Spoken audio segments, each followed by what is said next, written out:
তো good evening, শুভ সন্ধ্যা বন্ধুরা। এখন ঘড়ির কাঁটা অনেকখানি সময় হয়ে গেছে। আজকে সকাল থেকে ব্লগ করিনি। এখন তোমাদের সঙ্গে আমি আমার রাতের ডিনারটা শেয়ার করব। রাতের ডিনার আজকে কি করছি বলতো? ছাতুর পরোটা, লুচিও হতে পারে, কোনো অসুবিধা নেই। তো ছাতুর পরোটার জন্য আমি এখন ব্যাটারটা তৈরি করতে চলে এসেছি। আর ছাতুর পরোটার সঙ্গে আজকে হবে একটুখানি আমিষ আলুর দম। ঠিক আছে, তো আলুর দমের জন্য আলুটা তো আমি কুকারে সেদ্ধ হতে দিয়ে দিয়েছি। সো গুড ইভিনিং, শুভ সন্ধ্যা। আমি অসীমা ডেইলি ব্লগিং চ্যানেলে আবার একটি নতুন ভিডিওতে এনে আপনাদের সকলকে আবার একবার স্বাগত। আশা করবো আপনারা সকলে বেশ ভালো আছেন, সুস্থ আছেন, যে যেখানেই আছেন আর যেখান থেকে আপনারা আমার ভিডিওটি দেখছেন। তো ঈশ্বরের কৃপা আপনারা সকলেই ভালো থাকুন। আর আমি আজকে ব্লগটা শুরু করছি। তো অসীমা ডেইলি ব্লগিং চ্যানেলে আপনাদের সকলকে আরেকবার স্বাগত।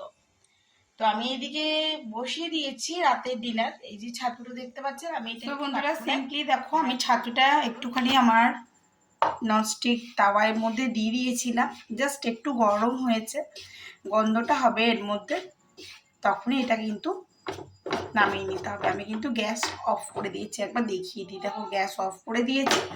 এদিকে করবো আলুর দম, তার জন্য আমি এক কুকার আলু বসিয়েছি। দেখো আলুর দম হবে। তো চলো এবার এটা নামিয়ে নিয়ে কীভাবে করছি তোমার সঙ্গে স্টেপ বাই স্টেপ শেয়ার করব।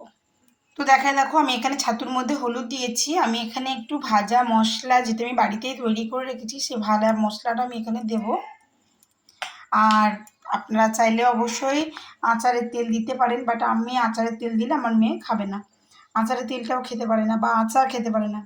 আমি এখানে দিয়ে দিলাম টেস্ট অ্যাকর্ডিং নুন। আমি এখানে দিয়ে দেবো একটুখানি চিনি।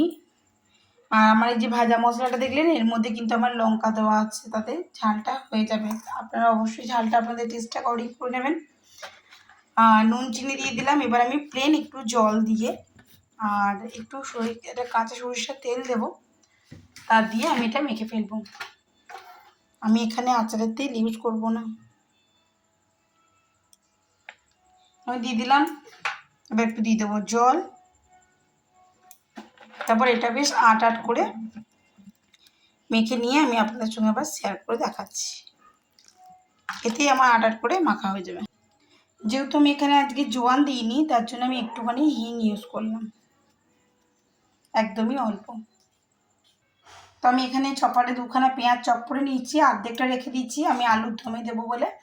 আর কিছুটা এখানে আমি লঙ্কার পেঁয়াজ, আমি এখানে গণেশের আটা ইউজ করেছি, মানে যেটা আমি রেগুলার বাড়িতে ইউজ করি আর কি। আর সাথে দেখুন নিয়ে নিয়েছি ময়দা।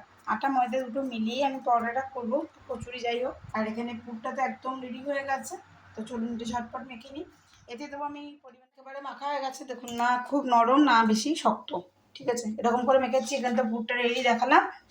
আমি বসাবো এখন আলুর দমটা, তার জন্য যে আলুগুলো ছাড়িয়ে নেওয়া হয়েছে, আলুগুলো আগে একটু সর্ষের তেল দিয়ে, আর আমি আলুর দমটা আজকে সর্ষের তেলেই করবো। সো কড়াইতে দিয়ে দিয়েছি পরিমাণ মতন তেল, সরিষার তেল। আর আলুগুলো যেহেতু আমি একটু ভাজবো, তার জন্য আমি এখন দিয়ে দিলাম এর মধ্যে নুন, আর দিয়ে দেবো একটু হলুদ।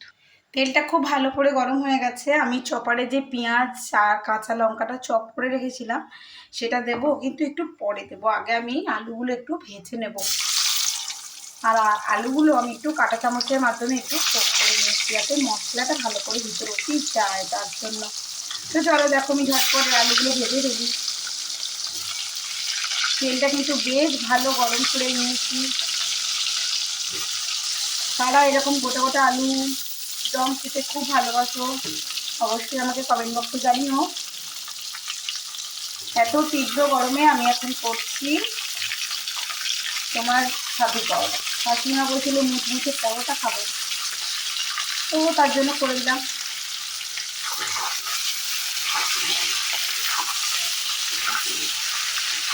দেখো আমি আলুগুলো এখন বেশ ভালো করে একটু ভেজে নেব। তোমরা চাইলে কাশ্মীরি লঙ্কার গুঁড়োটা দিতে পারো, বাট আমি এখন দিইনি, কারণ আমি মশলাতে একটু অ্যাড করবো। এখন সিম্পলি আমি একটু নুন আর হলুদ দিয়ে আলুটা একটু ভাজা ভাজা করে দেবো।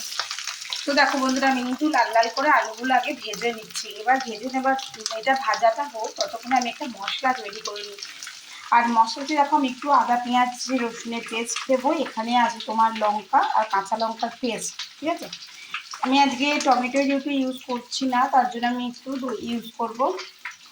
তো চলো দেখতে থাকো। আমি এই বাটিটা নিয়ে নিচ্ছি, এর মধ্যে একটা মশলা তৈরি করবো। তো আলুগুলো আমি এখানে তুলে নিয়েছি। এরপর এর মধ্যে দিয়ে দেবো চপ করে রাখা, দেবো একটুখানি গোটা জিরা,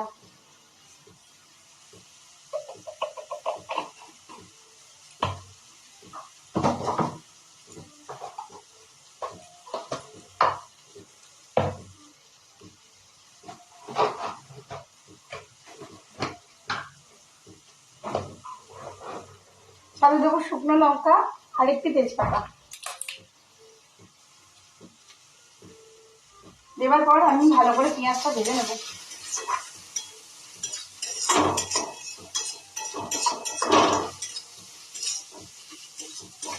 এবার এই যে এখানে আদা পেঁয়াজ রসুনের যে পেস্টটা ছিল গোলমরিচ দিয়ে করে রাখা, সেটার মধ্যে আমি এবার মশলাগুলো মেশাতে থাকবো।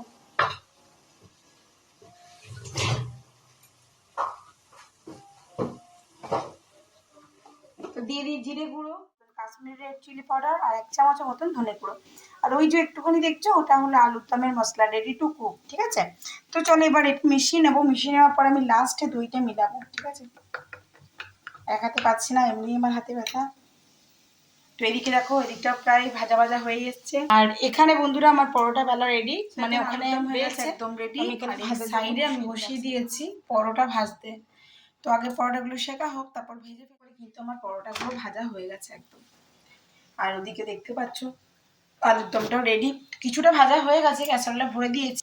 এখন এতগুলো বাকি, টোটাল 15টা মতন পরোটা আমার হয়েছে, ছাতুর পরোটা। আর এখানে এই দেখো কিছুটা ভাজা হয়ে গেছে লাল লাল করে। আমি ক্যাসারোলে, চলো বন্ধুরা এবার খাবার সার্ভ করবো। দেখো বাটিতে বাটিতে আলুর দম নিয়ে চলে গেছে। তো চলো, সো আমি এখানে সার্ভ করে দিচ্ছি ছাতুর পরোটার সঙ্গে আলুর দম, সাথে একটু পেঁয়াজ, একটু বাড়িতে তৈরি করা আমাদের আচার, আর মিঠি নেবে রায়তার সঙ্গে। তো চলো, এখন ঘড়িতে কিন্তু সময় হয়ে গেছে 11টা বাজতে 10 মিনিট বাকি। তো আজকের মতন এটুকুই, টাটা, গুড নাইট।